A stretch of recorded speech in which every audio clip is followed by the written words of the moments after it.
Dis donderdag 13 Augustus, het so 5 minute oor 6 hier op Stroomop en hier volg vanoggend se nuusbulletin. Die waarnemende polisiekommissaris, luitenant-generaal Puleng Limpani, het bykomende gespesialiseerde kapasiteit na 'n ongebruikte myn in Nkaneng, Rustenburg ontplooi. Dit volg nadat 14 vermeende onwettige mynwerkers, hoofsaaklik burgers van Lesotho, maandag aand gesterf het toe die mure van die ruimte waarin hulle met die hand gegrawe het, ingestort het. 8 oorlewendes is beseer gevind en die polisie ondersoek of die maatskappy se Stenza Trading, wat papierwerk het om daar te werk, skakels met die oorledenes het. Limpani het gesê die herwinning van die 14 liggame is 'n belangrike ontwikkeling wat die erns en kompleksiteit van die omstandighede beklemtoon. Intussen het swaar reën in Rustenburg meegebring dat die polisie nie kon voortgaan met soek- en reddingspogings om vas te stel of nog onwettige mynwerkers ondergronds vasgekeer is nie. Kolonel Adel Meiburg, die polisiewoordvoerder in Noordwes, het gesê een van die ander mynwerkers het 'n plaaslike sekuriteitsmaatskappy oor die voorval ingelig voordat hy verdwyn het. Die Departement van Minerale en Petroleumbronne sal nou die omstandighede ontleed om te besluit wat die reddingsspanne te doen staan. 4 stappers en 'n opsigter is in 'n steenhut in Sentinel Peak, 2400 meter bo seespieël in die noordelike Drakensberg vasgekeer nadat swaar sneeu hul voertuie laat vasval het. Search and Rescue South Africa is tans met besig om 'n gespesialiseerde voertuig met opblaasbare bande na die gebied te stuur om die mense in die hitte te help. Die voorval volg na strawwe koue, nat en winderige weerstoestande met ontwrigtende sneeu in dele van die Oos-Kaap, KwaZulu-Natal en die Vrystaat. Die Konstitusionele Hof het die ATM-party se aansoek om regstreekse appel teen die Wes-Kaapse Hooggeregshof se beslissing van die hand gewys nadat die hof 'n interdik aan president Cyril Ramaphosa toegestaan het. Dit handel natuurlik oor die Phala saak. Die interdik van 24 Julie het die parlementêre komitee onder leiding van Raius Mzansi se Makashule Ghana tydelik verhoed om openbare verhore oor Phala onthullings te hou, hangende Ramaphosa se hersieningsaansoek teen die Ngobo paneelverslag van 2 tot 4 September. Die aansoek deur Vuyo Zungula van die ATM is deur die EFF, die MK-party en die IAT ondersteun, maar die Nasionale Hof het bevind die hersieningssaak sal die interdik irrelevant maak. Ghana het bevestig dat die komitee die hofbevel sal respekteer en sal voortgaan om sy opdragte te finaliseer, insluitend die aanstelling van advokaat Thandazani Madonsela as getuienisleier. Die Zimbabwese polisie het bevestig dat 38 liggame reeds gevind is nadat 'n oorlaaide veerboot dinsdagmiddag op die Karibameer sowat 360 km noordwes van Harare omgeslaan het. Altesaam 67 mense is gered en na die Mahombekombi primêre skool se bevelsentrum geneem vir verdere sorg, terwyl die soektog na vermiste persone voortduur. Die veerboot wat mense van Kariba na Chalaka vervoer het, het 'n amptelike draafvermoë van 90 passasiers en 5 bemanningslede, maar ondersoeke dui daarop dat dit aansienlik meer mense vervoer het. Die Suid-Afrikaanse rand het woensdagmiddag tot R16.11 teen die Amerikaanse dollar versterk nadat dit vroeër tot R16.07 herstel het, sy sterkste vlak in meer as 5 maande. Die styging volg op Amerikaanse inflasie-inligting wat getoon het dat kerninflasie in Julie met 0,22% op 'n maand-tot-maand grondslag en 2,52% op 'n jaargrondslag gestyg het, wat die druk op die Federale Reservebank verlig om rentekoerse te verhoog. Chris Turner, 'n strateeg by ING Bank, het gesê die data daartoe gelei dat handelaars die kans op 'n September rentekoersverhoging verminder het, wat die dollar verswak het. Intussen het Brent olie onveranderd op sowat $90 per vat verhandel, te midde van 'n onsekerheid oor die straat van Hormuz blokkade. 'n Tanzaniese hof het 'n skadevergoedingseis van R3,15 miljard teen African Rainbow Minerals, die miljardêr Patrice Motsepe en verwante entiteite van die hand gewys. Hooggeregshofregter Frank Marindo het bevind dat die Pula Groep en Pula Graphite Partners Tanzanië nie die nodige maatskappye Evolution Energy Minerals en Ngwena Tanzania by die saak ingesluit het nie. Shoprite Holdings het aangekondig dat Checkers 66 se inkomste met 35% tot 25,5 miljard gestyg het vir die 25 weke wat op 28 Junie geëindig het. Die groep se totale inkomste uit voortgesette bedrywighede kan met tot 7,2% styg tot meer as R270 miljard, terwyl die aandeleprys met 8,2% tot R307,85 gestyg het, die hoogste sedert September 2020. Volgens die DA, die waarnemende minister van polisie, professor Firoz Kashalia, in 'n brief bevestig dat hy afsien van enige tydlyn vir die inwerkingstelling van lyfkameras vir die polisie. Die DA se nasionale woordvoerder vir veiligheid en geregtigheid, Mzamo Billy, het die vertraging gekritiseer en gewys op data wat toon dat byna 1000 verdagtes die afgelope 2 jaar in polisieoperasies gesterf het, terwyl 31 polisiebeamptes in die uitvoering van hul pligte dood is. Die Suid-Afrikaanse Polisiediens het aanvanklik beloof om die kameras teen April 2025 in te stel, maar die tenderproses is steeds nie afgehandel nie. Eugene Modise, die onderburgemeester van Tshwane en lid van die burgemeesterskomitee vir finansies, het gedreig dat koppe sal rol nadat die Hooggeregshof in Pretoria ongemagtigde skikking tussen die Metroraad en die Afrikanerdorp Kleinfontein bekragtig het. Die skikking keer die besluit van September 2024 om die grond as ongemagtigde gebruik te kategoriseer, wat beteken dat strafbelasting van 7,5 keer die normale residensiële tarief teruggeskryf moet word. Modise beweer die skikking was 'n onwettige terugbetaling vir die steun wat die munisipale bestuurder Johan Mettler gekry het toe sy skorsing tersyde gestel is. Willie Spies, die Vryheidsfront Plus se burgemeesterskandidaat, wie se firma Hilter Spies namens Kleinfontein optree, het gesê hy is uit die veld geslaan deur Modise se uitsprake. Die voorsitter van die Solidariteit-beweging, Flip Buys, het uitsprake van die voormalige minister Naledi Pandor dat die akademia nie aanvaarbaar behoort te wees as Afrikaanse universiteit nie, as paniekpolitiek bestempel. Buys het beklemtoon dat artikel 29 van die grondwet uitdruklik voorsiening maak vir private onderwysinstansies sonder staatshulp, soos in die geval van akademia.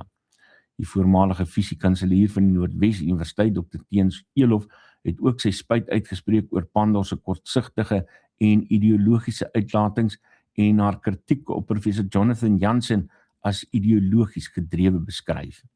Buys het bygevoeg dat sulke uitlatings die beweging net meer motiveer om volstoom voort te gaan. Die Nasionale Raad van Provinsies het 'n mosie van die DA aanvaar wat 'n ondersoek eis na beweerde onwettige likwidasiepraktyke deur 'n Landbank waardeur meer as 150 kommersiële plase glo verlore gegaan het. Dr. Igor Skeerkogel, lid van die raad, het gesê in een geval is bates ter waarde van R14 miljoen vir slegs R6 miljoen opgevou.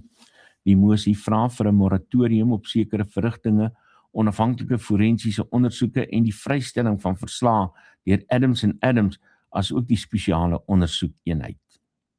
Skeerkogel het beklemtoon dat boere en werkers produktiewe plase en geslagte se werk deur hierdie twyfelagtige prosesse verloor het.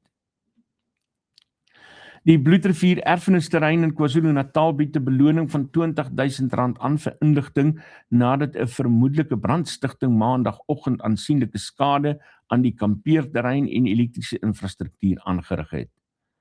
Julian Janse van Vuren, die finansiële bestuurder, haar dogter Verolies en Daniel, die seun van die besturende direkteur, Dr. Dani Langner, het almal gehelp om die vlamme te blus en ligte brandwonde opgedoen.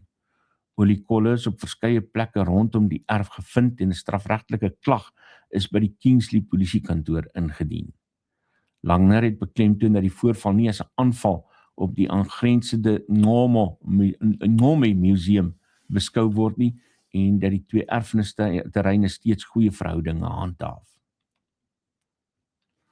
As jy van plan is om die Wildtuin te besoek, neem kennis van die volgende padsluitings. Die Suid-Afrikaanse Nasionale Parke het op 11 Augustus 'n opgedateerde lys van padsluitings in die Kruger Wildtuin uitgereik weens swaar reënval. In die Skukuza omgewing is paaie S65 en S83 gesluit, terwyl die H41, die S1 en S3 gedeeltelik oop is. By Krokodilbrug is 'n paaie S28, S130 en S137 gesluit, terwyl die Pretorius koppaaie H22, S3, S7 en verskeie ander ook onbegaanbaar is. Toeriste word aangeraai om hul roetes vooraf te beplan en die amptelike registers vir hul eie veiligheid te raadpleeg. Die voorgestelde 2026 gaswetsontwerp wat die bestaande gaswet van 2001 sal herroep, stel voor dat die minister van elektrisiteit en energie, Gosihenso Ramokgopa, groter magte kry om grond vir gasfasiliteite te onteien, moontlik sonder vergoeding. Die maatskaplike en omgewingsgeregtigheidsorganisasie, The Green Connection, het tydens die parlementêre voorleggings op 12 Augustus gewaarsku dat die nuwe wetgewing belangrike beskermingsmaatreëls verwyder. Daarenteen het Kusatu die wetsontwerp verwelkom en beraam dat dit tot 35.000 direkte en 120.000 indirekte werkgeleenthede kan skep. Die Minerale Raad van Suid-Afrika het egter gekritiseer dat die wetsontwerp nie genoeg regulatoriese sekerheid vir die plaaslike waterstofmark bied nie. Buitelandse nuus, die Russiese president Vladimir Putin het Woensdag tydens 'n besoek aan 'n oorlogskip in die Stille Oseaan met stappe teen westerse lande gedreig wat Russiese kommersiële skepe konfiskeer en dit as seerowery bestempel. Die hoof van die Stille Oseaan vloot, admiraal Viktor Lina, het aan Putin gerapporteer dat hulle gereed is om skepe van onvriendelike nasies en hul skadievloot te inspekteer en te konfiskeer. Frankryk, die Verenigde Koninkryk en die Europese Unie het reeds honderde skepe van die Russiese skadievloot gekonfiskeer wat olie in stryd met internasionale sanksies vervoer. Dmitri Medvedev, die adjunkhoof van die Russiese Veiligheidsraad, het gewaarsku dat Rusland nou die reg het om enige vyandige handelsskip in nasionale of neutrale waters aan te val. President Donald Trump is Woensdag in 'n federale hof in New York gedagvaar oor 'n nuwe betaalde diens op sy platform Truth Social wat vinniger toegang tot sy plasings oor Amerikaanse beleid bied. Die eisers, waaronder die Freedom of the Press Foundation, verteenwoordig deur Seth Stern, en die nuusplatform The Intercept, beweer dat die nuwe Truth API-diens wat tot $100,000 per maand van Wall Street firmas vra, die grondwet oortree. Die regstappe is ook gemik teen Trump se adjunkstafhoof Daniel Scavino en sy uitvoerende assistent Natalie Harp.